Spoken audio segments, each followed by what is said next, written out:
Center for Disease Control, which is the biggest smittskyddsinstitute in the world, placed in Atlanta. And she has worked there as a researcher for 17 years. And 10 years she was leading their CFS program. And they get funded every year from the government, then being part of CDC. So they have, you know, at least, well, many million of dollars to do research on. And Suzanne was leading for 10 years the CFS program. And since a couple of years, she's the scientific director of the biggest patient organization in the US and in the world. And she knows a lot about advocacy and how to influence decision makers in Washington, for example. So please, Suzanne, great to have you here.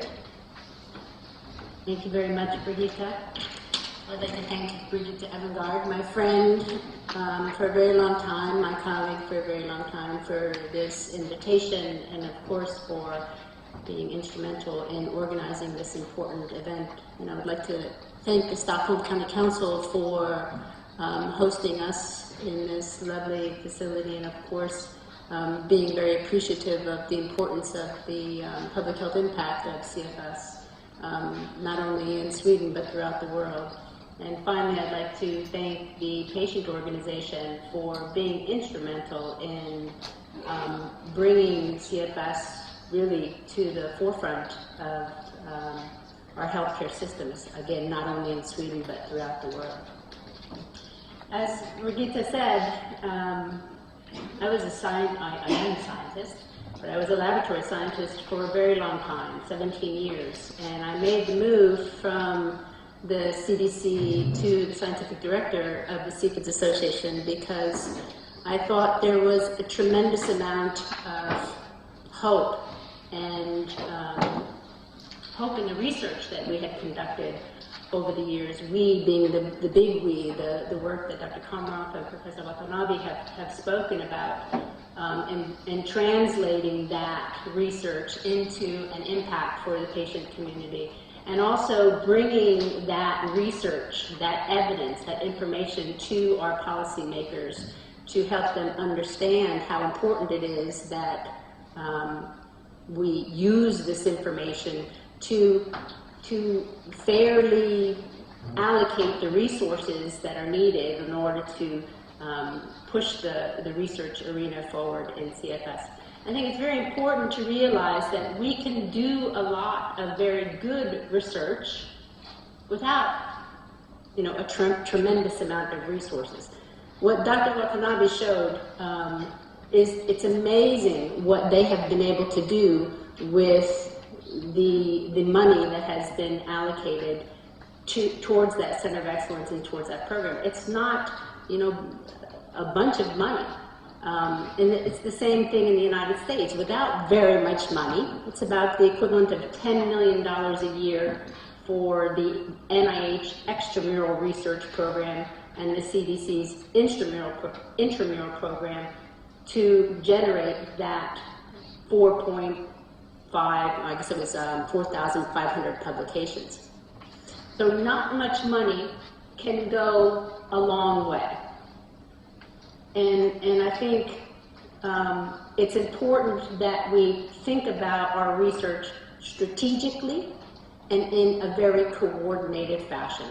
And that is how you can be very efficient with research. And that's the approach that we're taking in my organization to really try to transform CFS research to really make an impact throughout the world. I'm going to start a little bit differently. What does that little blue box mean? Does anybody know? Up there? Can you click it away? Can I click it away?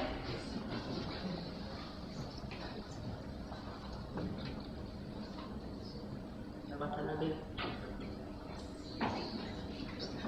And then we go back to the slideshow.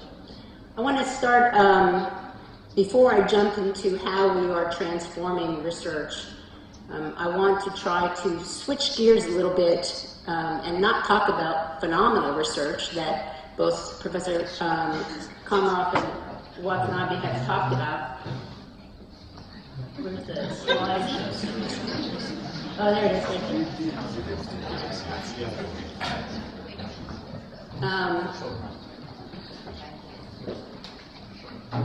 But I want to talk a little bit about kind of the origin of CFS.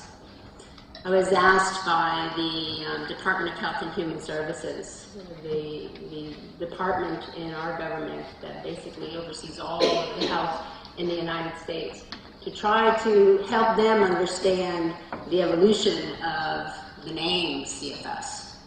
And when I was asked to do this historical research, I thought that this quote from Romeo and Juliet, this is actually Juliet saying this, "'Tis but thy name that is my enemy." And it really made me take pause to think about how this word, this name, chronic fatigue syndrome, or as I understand it is translated in your language, chronic tiredness syndrome, really came to be.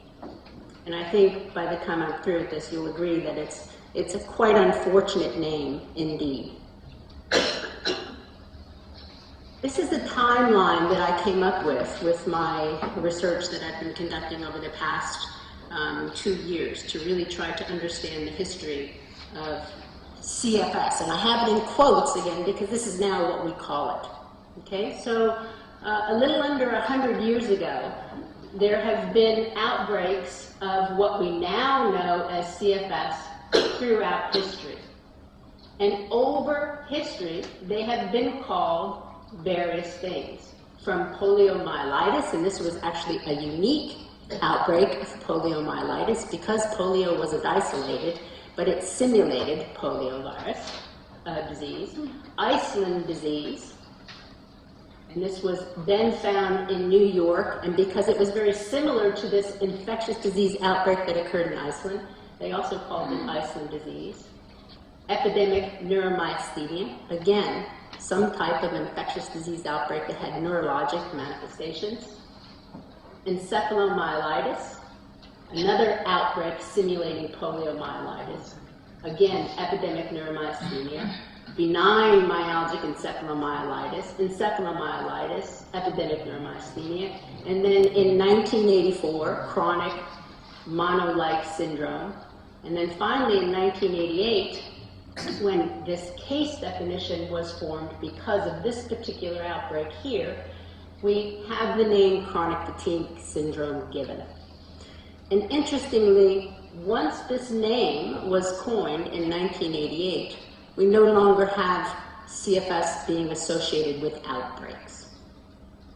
So I think it's interesting that by defining something and giving it a name, and having these characteristics where by definition you must be sick for 6 months, and the predominant symptom, supposedly, of this illness is fatigue, that we then really do change the focus of research.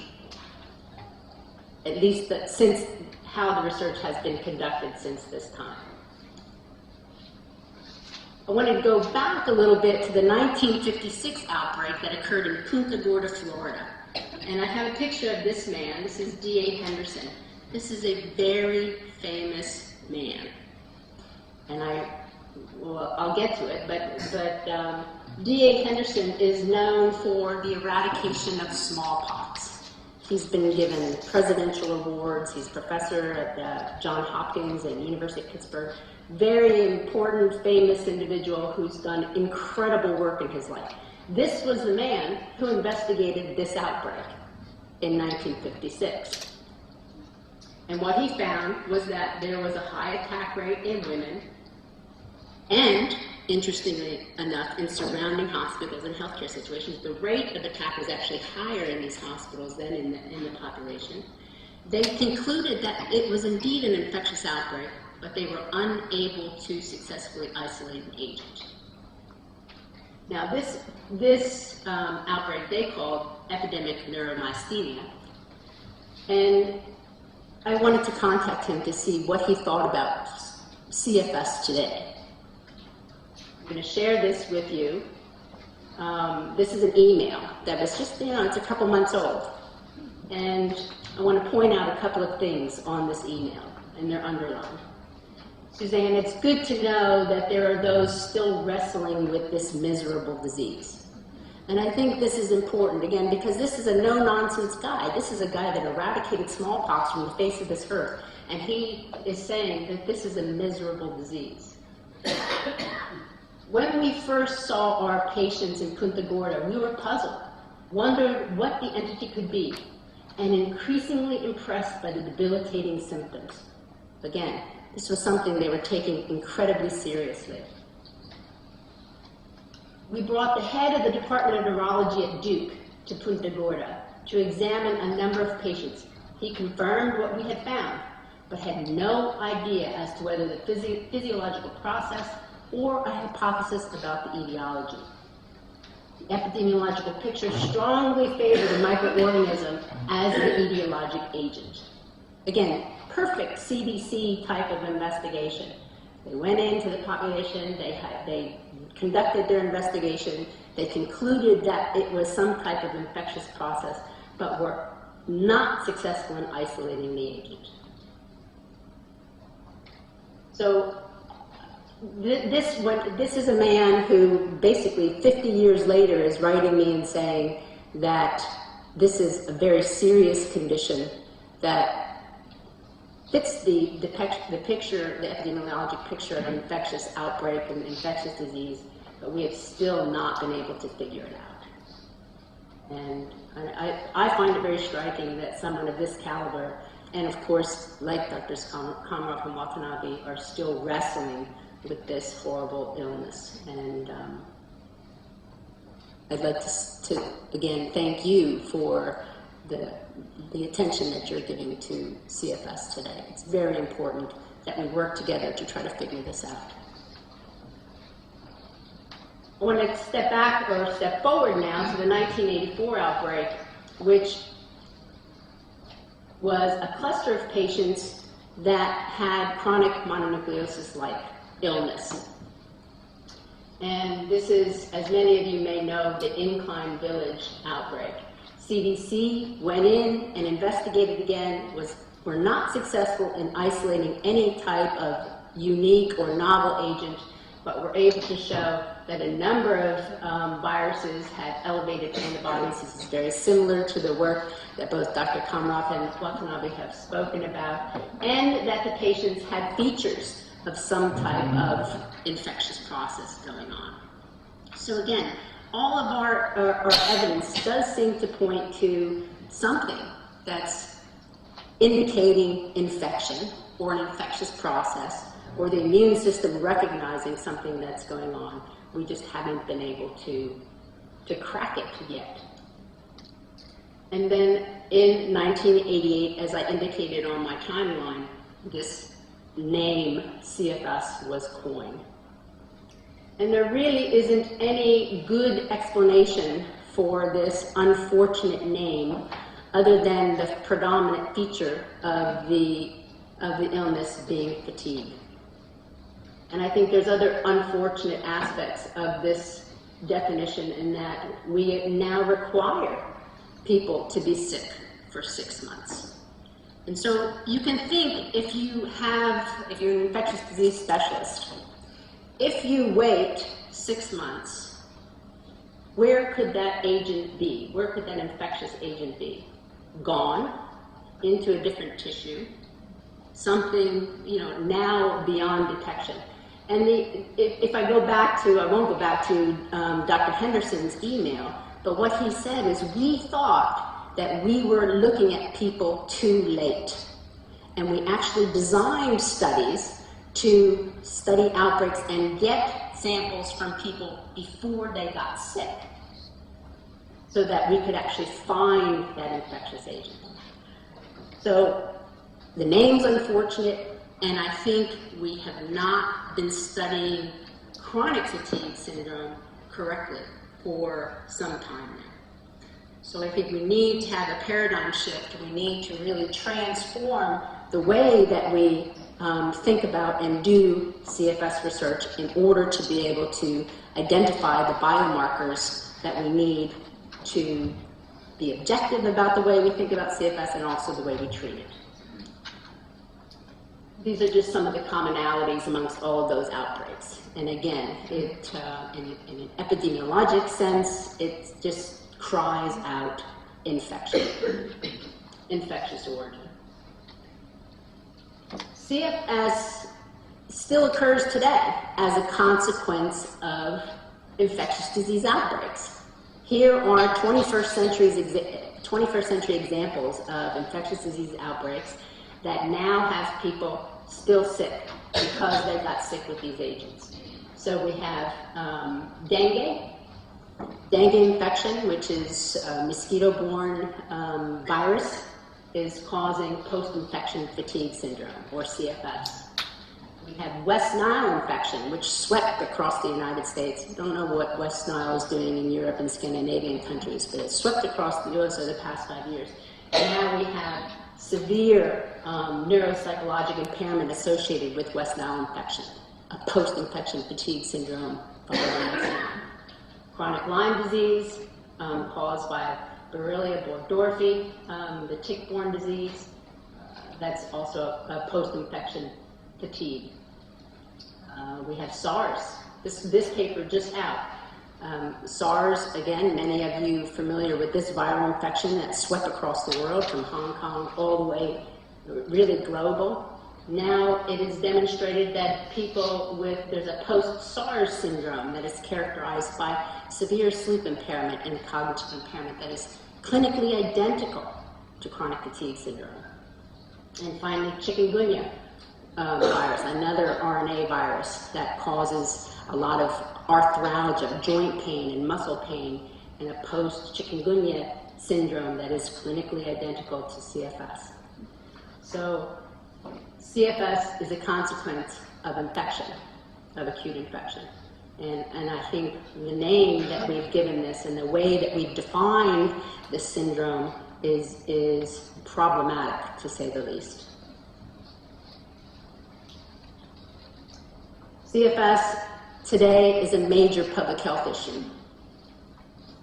We know in the United States it affects between 1 to 4 million, and this is likely, given the scenario that I just showed you, a conservative estimate of the number of people affected with CFS. There are estimates now that there are 17 million people worldwide. It cuts across lines of gender, even though we do think that more women than men are affected. This may have some vocational aspects to it. It cuts across ethnicity and economic status. It increases the risk of other complicating illnesses, especially cardiovascular disease. It costs a lot of money. There's a tremendous economic impact to having people chronically ill with CFS.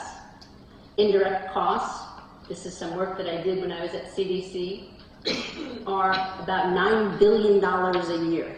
That is every year. And remember, people with CFS are sick on average 5 years.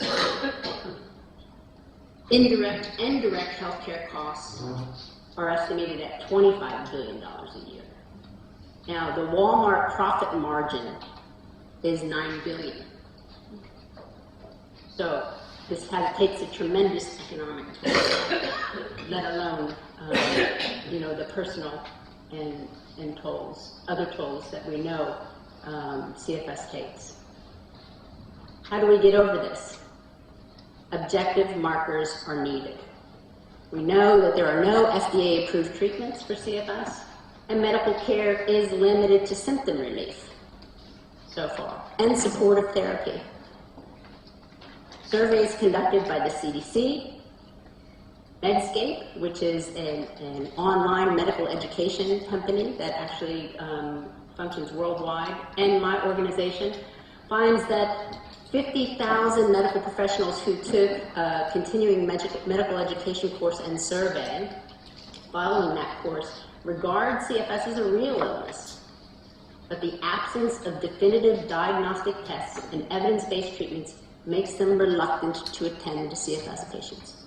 That's just common sense. In our healthcare system, we have limited time and limited money to deal with our patients that we see.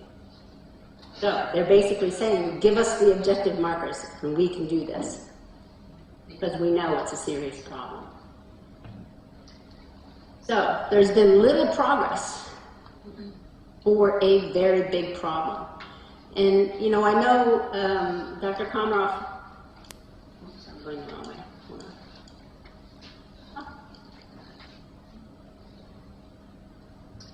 on. Noted these 4,500 articles. Put this in comparison to something like autism spectrum disorder, which was actually recognized after CFS.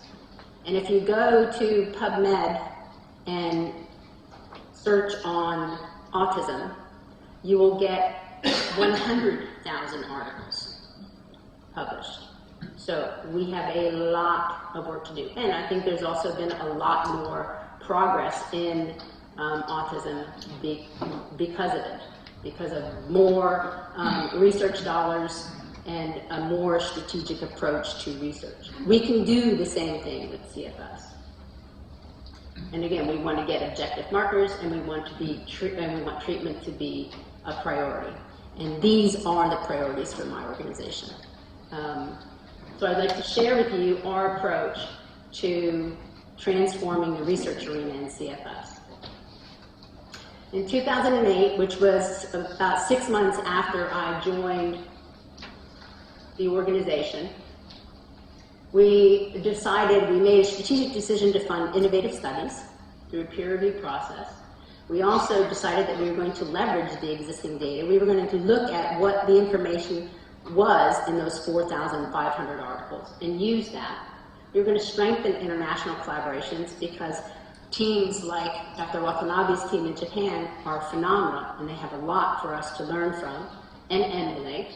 And we also aimed at recruiting new talent into the field and expanding communication among our scientists so that we can all share our ideas and our data. And we did this. We got a number of proposals, and we funded, oh, sorry guys. We funded these 6 investigators. Now I'd like to note that this is Kathy Light, the Utah team that Dr. Komaroff showed you that data, that really cool graph where, you know, after exercise there was nothing in healthy people, and then it went crazy with CFS patients.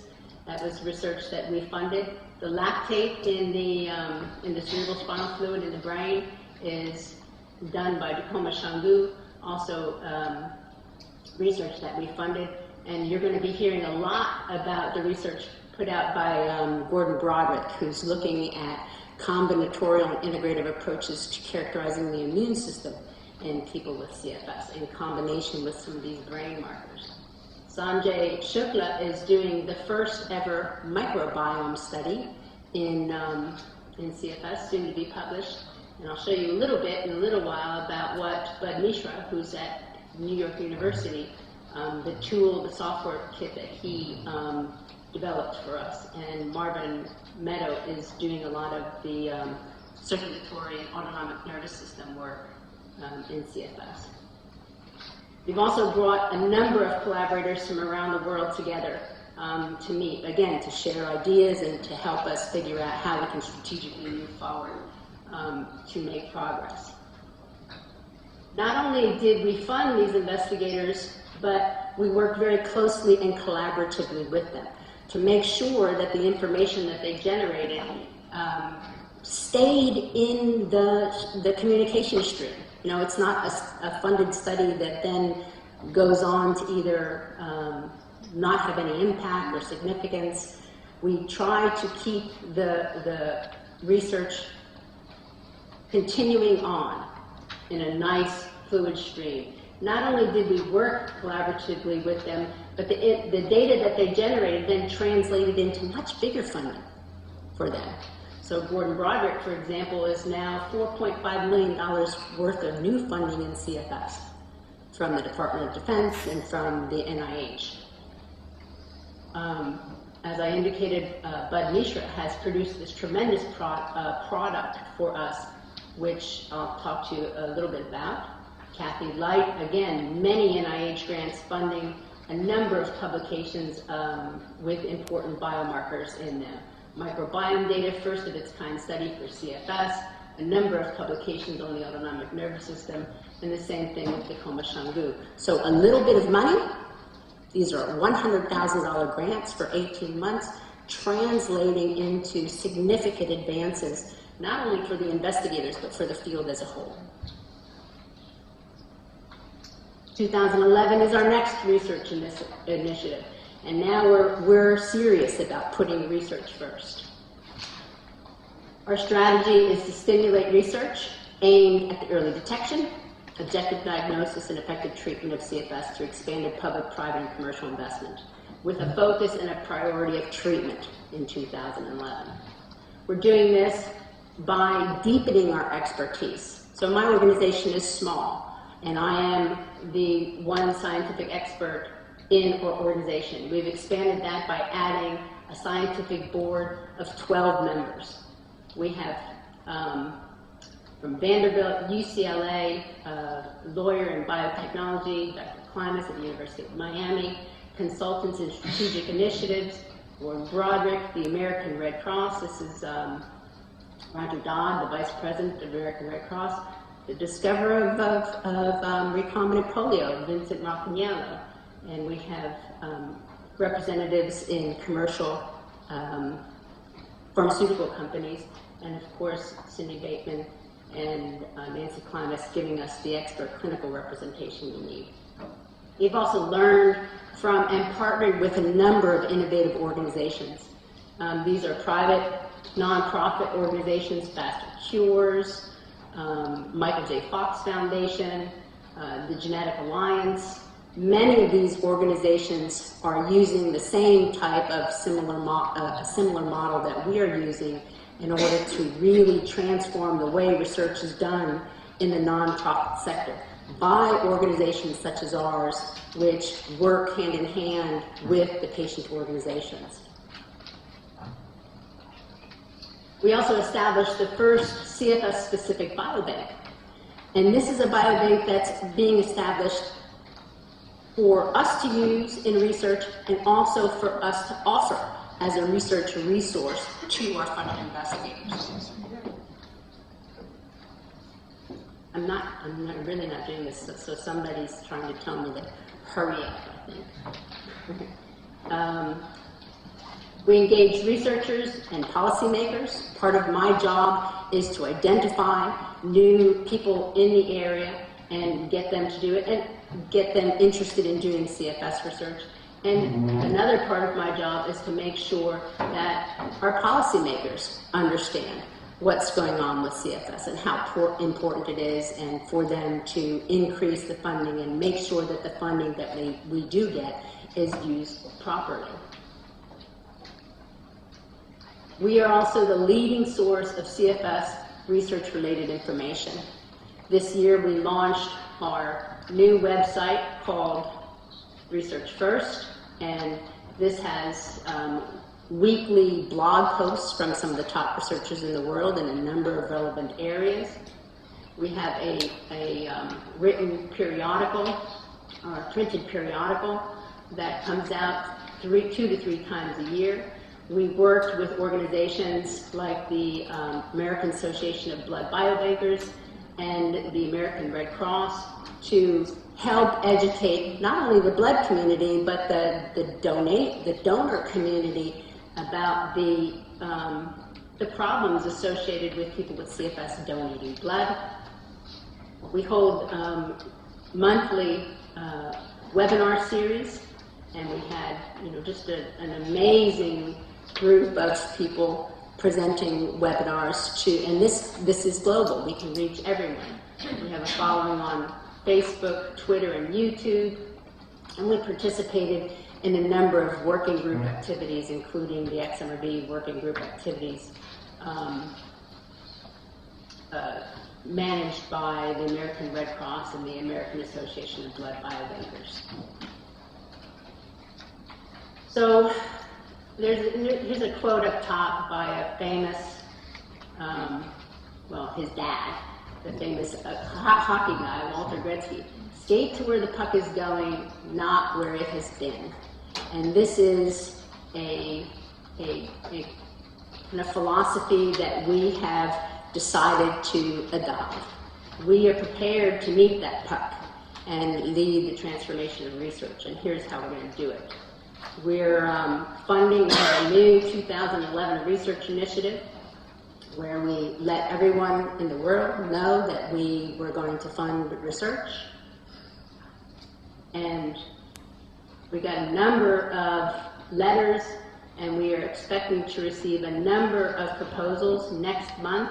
These will go through full peer review and a strategic review, and then we anticipate by early 2012 funding 6 to 8 new projects.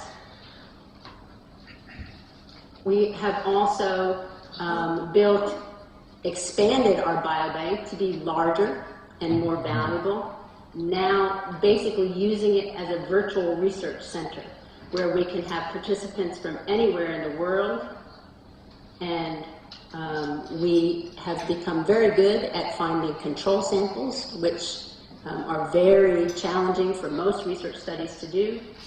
And we partner not only with our funded investigators, but also with investigators throughout the world, from academics and also from private industry.